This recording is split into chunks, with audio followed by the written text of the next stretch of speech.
If I quote your answer, Mr. President, gimmick yan ng minority. Hindi ba nila naiisip na baka si Martin Romualdez ang tuta ko?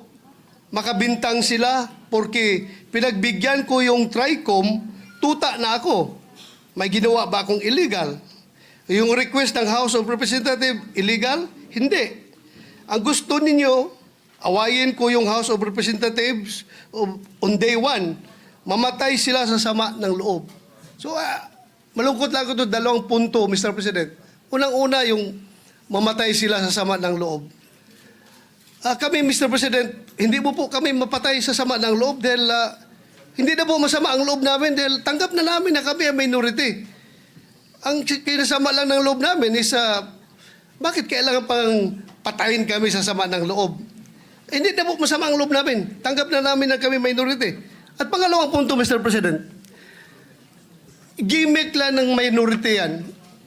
Ang Senado po, hindi po ito noon-time TV show na puro gimmick ang ating tinitikap dito. Kami po ay nag-raise dito ng legitimate issues which requires legitimate attention. When I said mamatay sila na sama ng loob, we were addressing the trolls.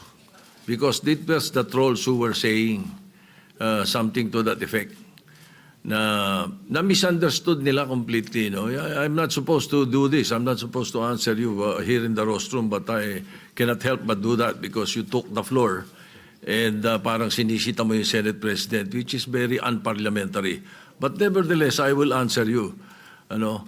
Like, for example, yung sinasabi nila na sumunod daw ako kay Martin Romualdez. Just because I mentioned that Martin Romualdez called me, does not mean that ako'y sumunod sa kanya.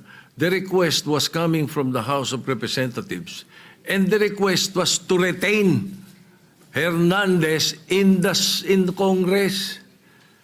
At doon ako hindi pumayag. Is that being tuta? So you cannot help but also think na sasama ang loob ko pag binibintangan ako ng salita.